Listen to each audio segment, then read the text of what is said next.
Welcome to AIM OnAir, the official podcast of the Association for Intelligent Information Management. Founded in 1944, AIM is dedicated to advancing the information management industry. We represent a vibrant global community of information leaders committed to driving exceptional business outcomes through information management fueled by technology like AI and automation. You can learn more at AIIM.org. My name is Tori Miller Liu. I'm the president and CEO of AIM, and I am so excited to introduce today's guest. She is the lead document and records management specialist for the M&O contractor of the Strategic Petroleum Reserve. And she has been at SPR for 7 years, but has been in the information industry for many, many years beyond that, since 2008. And prior to her current position, she worked on a project to actually help Tulane libraries recover after Hurricane Katrina. So she has tons of good stories. She also happens to be a certified information professional and an official AIM ambassador. And I am so excited to talk to Sarah Sheffield. Welcome to AIM on Air, Sarah. Thanks, Tori. I'm excited to be here. All right, let's jump right in. So I gave a little teaser of what your experience has been. You've been in the space for close to 20 years now. Talk me through your career journey. How did you first get into information management and what got you to your current role? Well, I think, like most people, it was full of twists and turns and unexpected things. I planned on working in the library industry when I got out of grad school, and I came down to New Orleans for a job, as you stated, for recovering the materials that were damaged in the Tulane Library during Hurricane Katrina. And I did that for 7 years. And during that time, my health took a turn, and I ended up with some chronic illness problems with pain and not being able to use my hands as well and things like that. So really the physical demands of shelving books, handling books every day, what I did was the end result with, stickering and putting the barcodes in the books and things like that. And so actually handling the books just wasn't possible anymore. So that kind of led me to a couple of years floating where I did some temporary jobs. And I saw this ad in the newspaper one day for a records manager. And I was like, okay, records manager. What would that be? Document and records administrator. I was like, what would that be? And so I started looking into it. I had a lot of the skills, and I applied and got in at the SPR, and I've been there ever since. So I started as just the document and records administrator. And after doing that for a little while, I shifted over to be the SharePoint administrator for a couple of years, where I was managing really the front end of content, helping people build their pages and everything in SharePoint, as well as learning about the back end a little bit. And then the person who originally trained me in my position moved on to a different company, and her position became available. I thought, why not? Let's go for it. You still have the skills. You've been doing SharePoint, and everything. So why not give it a shot? And I did, and now I've been in that position for coming up on 3 or 4 years. I'd have to do the math. Wow. What I have so many questions about that, but one question that I want to ask you is, what I really like about that career journey is you continually built on your strengths.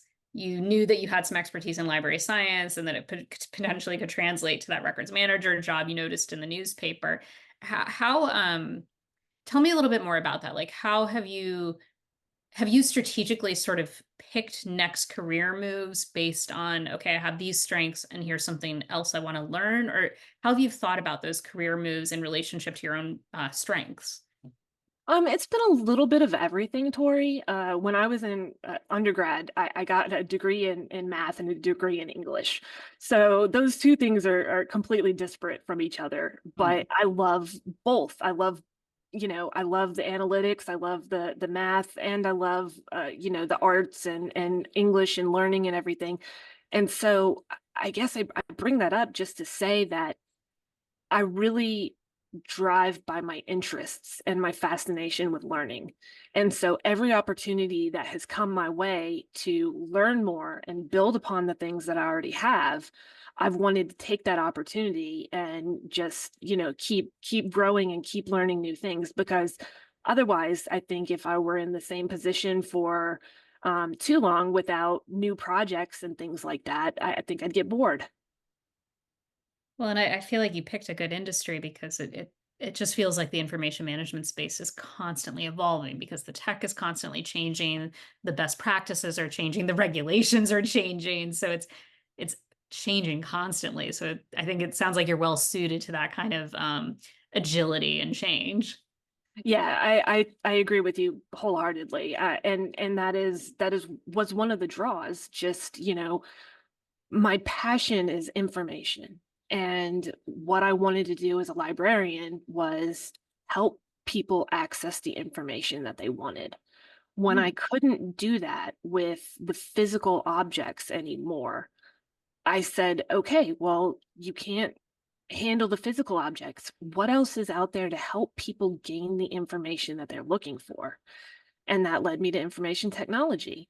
And that's why I started looking at IT jobs and found, information management just kind of fell in my lap with the, document and records administrator position was a field that I didn't even know anything about. And it was perfect because it was exactly what I was looking for. In the positions that I'm in, that's what I'm doing. I'm helping people organize, gather, disperse, and find the information that they need to be able to do their jobs. I like to say I don't have to be someone who knows all of the answers, but I have to be someone who knows how to find all of the answers. Oh, I love that. I feel like we should make some t-shirts. There you go, the back of the AIM conference t-shirt Yeah. next. New revenue generating idea. So, well, let me go back to the idea of accessibility, and if you don't mind me asking a little bit about what that experience was like, because you sort of all of a sudden got these really chronic issues with your health, and you identified the information management industry or that particular role as something that would be more accessible to you. So, talk to me about, I guess, accessibility in our space, because truthfully, I've never really thought of records management or information management as an accessible role per se. So I'm kind of interested in your perspective on accessibility in the industry. Absolutely. I think that for myself at least, most of my limitations are physical. That's not to say 100% of them are. I have moments where I have cognitive fog and can't think of a word or something along those lines. But for the most part, what I experience is with my physical body and my ability to do things. So really, information technology was perfect for me because I can take my computer anywhere. I can take my computer where I need to. And, a lot of people don't think about any sort of positives coming out of COVID. But Tori, I'll tell you, the positive that came out of COVID is the knowledge that people gained that working from home is a viable option. Mm. And that works for many different industries, but especially our industry. We're no longer sitting behind a desk with boxes full of papers behind us. We are now fully electronic. The government just stopped taking paper records. They're working towards a completely electronic government. And this is a prime time to be able to work and do the things that I need to do.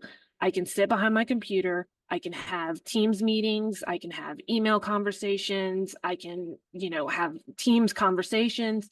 And really, everything that I'm building upon and sharing and doing at this stage in my career is electronic. There might be a one off of, okay, we've got this box of records that needs to be scanned, but that very rarely happens. So with my physical needs and the different things that I can and can't do, it actually works quite well.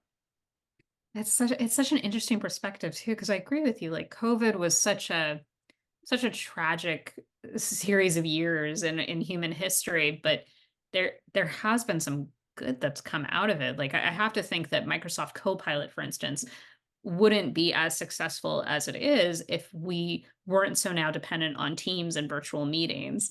And related to that, do you feel like some of those technological advancements that we've gotten around workplace collaboration has actually improved accessibility for people with any kind of disability, like hearing impairments, neurodivergence, what have you?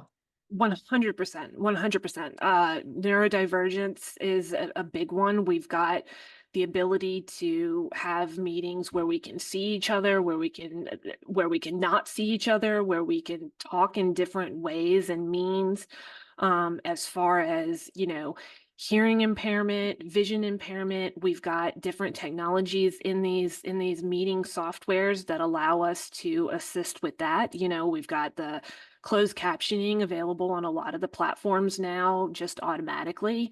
I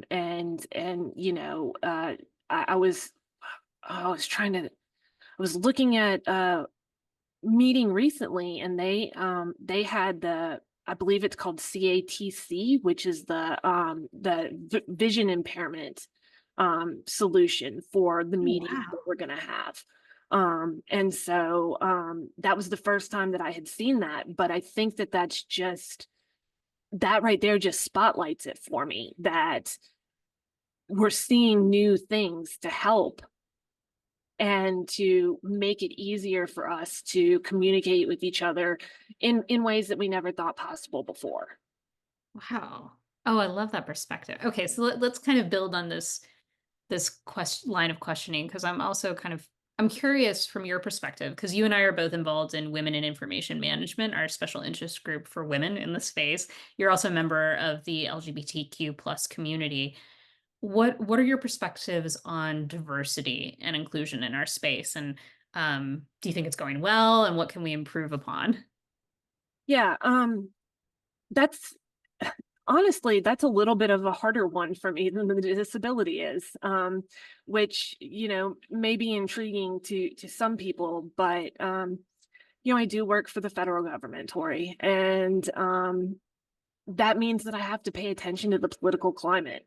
And, you know, paying attention to the political climate, we all know today can be quite contentious. I think that the way that I was thinking about it is that DE&I has been wonderful for the microcosm, but I don't know that it has done much for the macrocosm.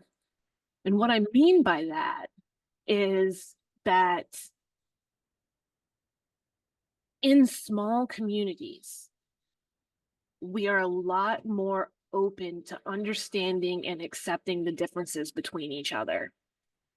But from a macro point of view, what we're getting fed is that there are so many more things to be discriminated against. And, Hmm. from a macro level, if people were to look at the United States right now, you would think that we all hate each other for all of these differences that we have, when really we should, celebrate those differences. Um, obviously, I'm not a feminine forward person, so I have been discriminated against. I lived in the South. I get looks when I walk down the street sometimes, and things like that. But I think that the information community is primed to lead some of these initiatives to help guide the understanding that our differences are benefits and not things that will hurt us. Um, and I think that we can continue to grow on that, because if I look at my workplace has been great. They've got a wonderful DE&I program. I've been a part of it. I've done articles about disability awareness in the workplace and how your coworkers can assist you in certain situations. Um, and I've done LGBTQ stuff in the DE&I group. And not once has either of those things been a barrier in my work at my current job. So I absolutely love that, because I feel like the more we allow ourselves and each other to be our own authentic, vulnerable self, the more we can get done, the more we can learn, the faster we can work together, the more similarities that we'll actually find in, in everyday life. And sometimes, the beauty is in the difference. And I think that the information management community as a whole has an opportunity to embrace that, just the same way that we embrace all of the different places that we gather information from and put them together in one. Oh, what a lovely analogy too, because you're right. Like we're data hoarders in a lot of way, and we're so accepting of data in all formats that it feels like we should be able to extend that to one another. I love that. Oh, and so many interesting like insights there. And one of the things that I just want to highlight that you said that I really resonated with me is the idea that we can create that inclusivity at the micro level. And I would think, AIM's a relatively small association. We do have members all over the world, but we are our own little tiny community. So if we can be more inclusive, I would hope that that would spread out to the macrocosm that you were talking about, right? Yeah, and that's always been my hope, and that's why I try to be as authentic as possible whenever I meet somebody, and as open as I can. Because it's Tori, asking for help, the things that you need, it's not easy, but it's always for the best in the end. You know, when I was at conference this last spring, and we were waiting in line to get some food, and I had my hands full and I had my cane, and somebody would come and ask me, did I need help? My instinct was always to say, no, I'm fine. But then I would think about it. And if I really did, yes, please. And it made my life so much easier. And so it's hard to get over that hurdle.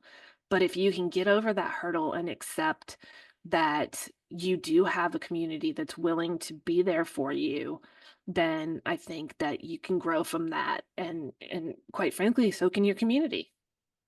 Well, and so knowing you for a couple years now, I've also noticed that you have not, I don't know how you feel personally. Maybe you're an introvert personally, but I feel like you're not shy about talking to someone like me and say, I remember one of the conferences that we first met each other at, you said, um, I would like to meet someone who can coach me or help me grow my career. And so we connected you to a couple people, but that alone takes some vulnerability and bravery to say, like you said, I need help. And will you connect me with someone? So when you tell me about like, I guess your perspective on that, and what's your advice for maybe new folks in our industry around how do you build those industry connections? How do you be brave and ask for help? That's a tough one. And the funny thing is, I identify as an extroverted introvert. Ooh. Um, because when I'm in situations like this and I'm comfortable, or when I'm in situations like I was at conference and I was comfortable with the community, everything around me felt right. I was able to kind of open up a little bit and ask for those vulnerable questions. And ultimately in the end, what it is for me, Tori, is, what do I need to ask for from my community, from those around me, in order for me to then be able to give to the community what I have to offer?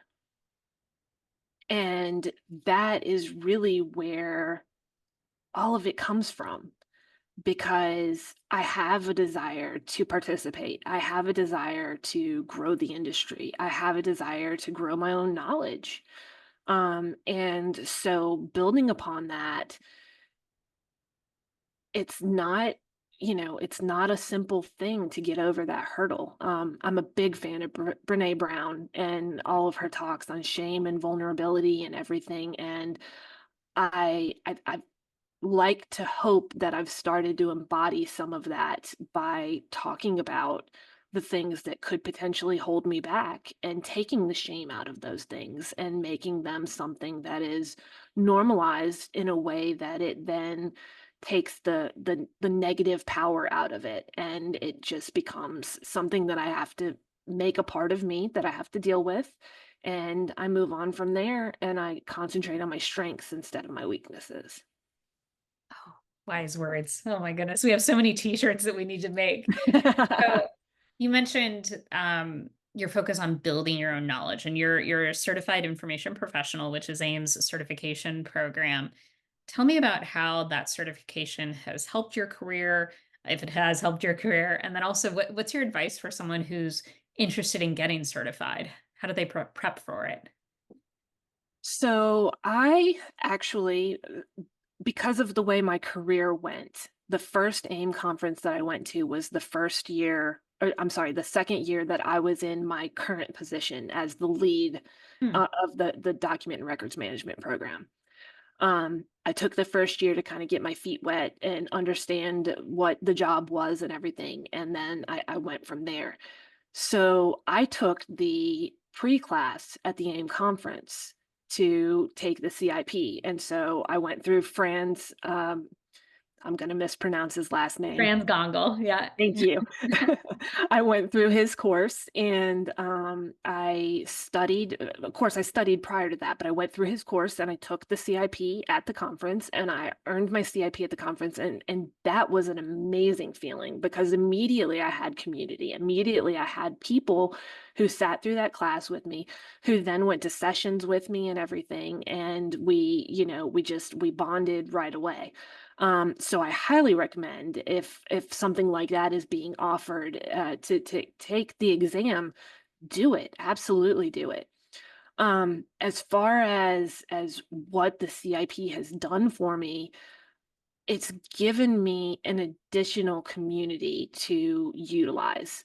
Um, you know, both with my current position and when a conundrum comes up, I have a community to bounce things off of.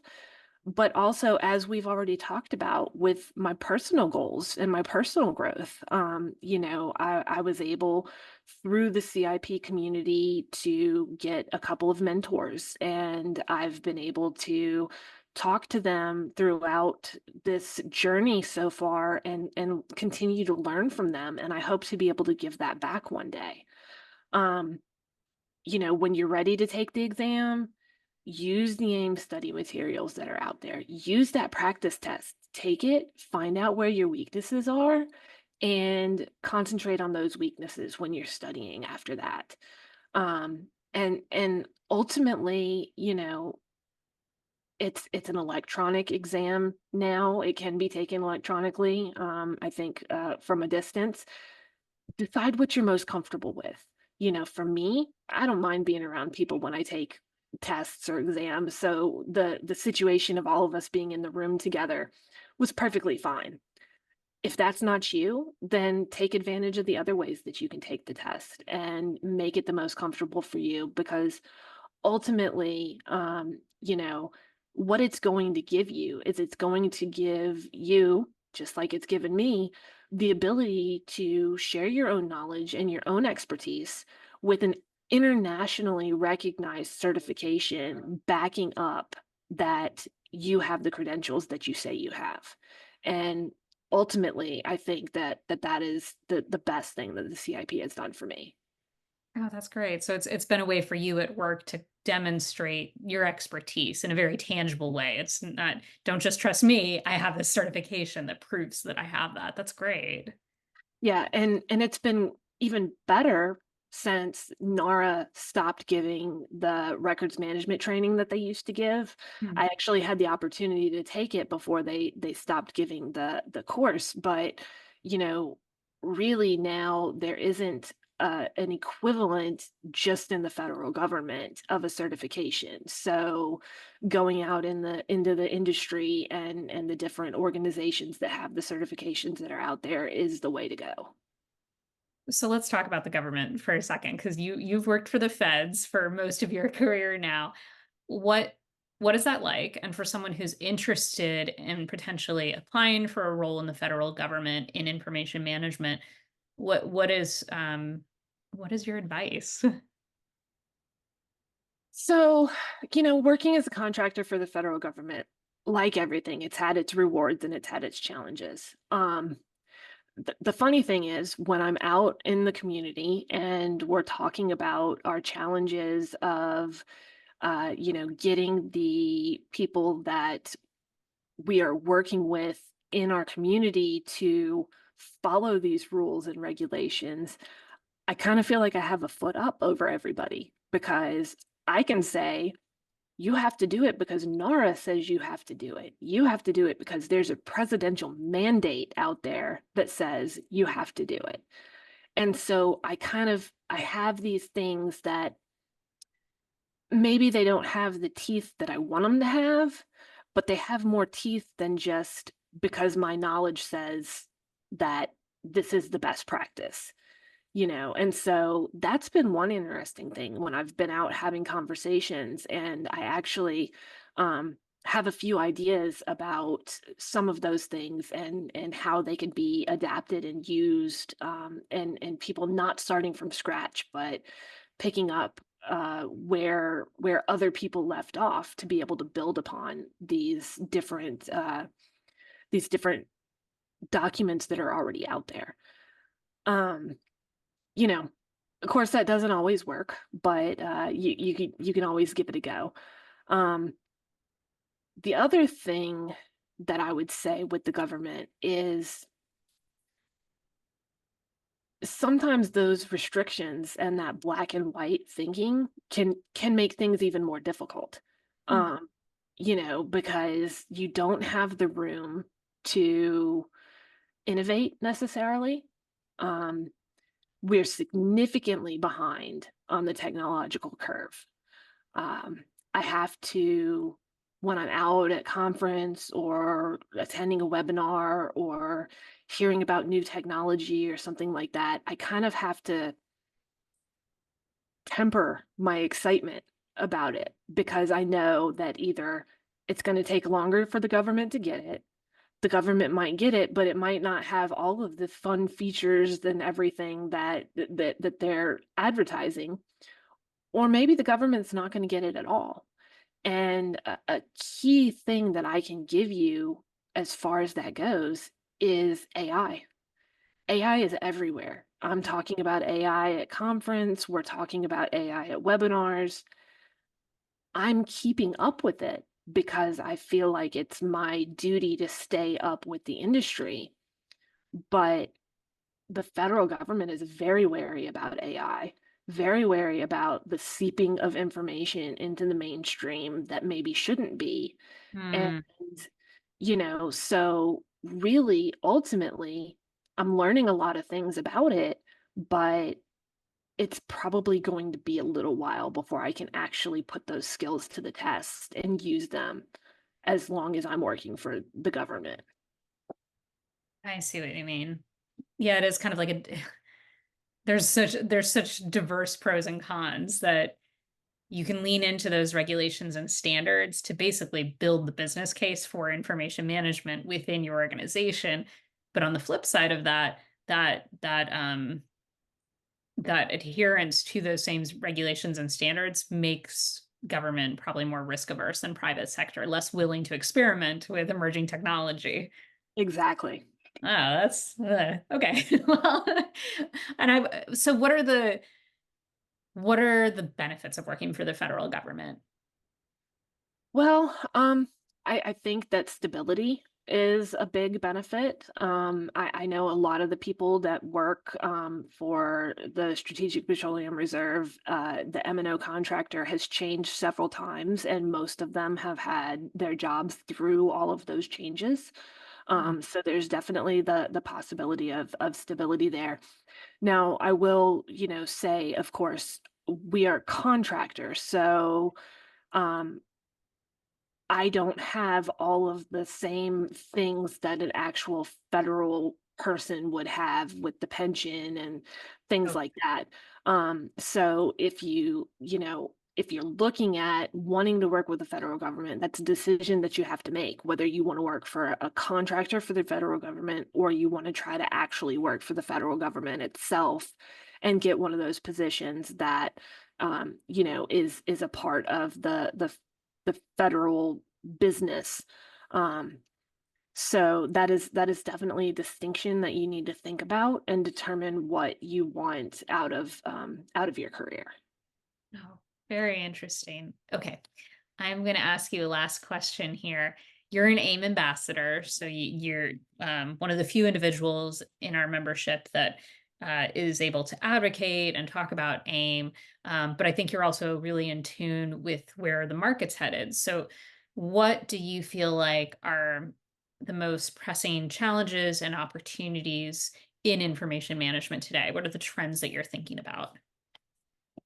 So, I mean, the obvious answer, of course, is AI. That's a new one that has to be thrown in there no matter what, because it's going to touch our industry. And having good information architecture is going to be what drives and what builds AI in the future.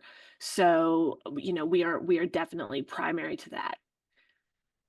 Talking about that, I really think that the biggest challenge that we're facing is the rapidity of all of these changes. It's all happening so fast.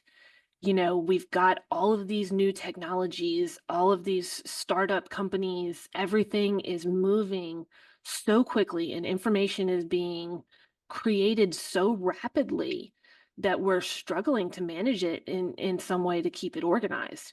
You know, if you think about a box of papers, putting those in alphabetical order or in numerical order or something like that was a very simple way to order something. When you think about the electronic realm and the cloud and your computer drives and servers and all of these different disparate places that we can put information, what we're facing really is just this massive growth and lack of a box to put it in. And so that's really the challenge of today is how do we keep up with that? How do we as information management professionals become information technologists in a way that we can continue to do our jobs, grow our field, and help the people find the information that they need whenever they need it? Oh, wow. That's a monumental task, but I think points to the role that information management practitioners should absolutely be playing in the governance of artificial intelligence and the governance of not just unstructured data, but structured data, semi structured data, all data, but a very necessary skill set going forward. Well, Sarah, it was such a pleasure having you on AIM on air.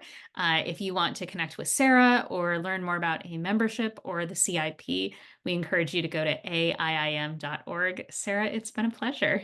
It's been so fun, Tori. I'm so glad we did this.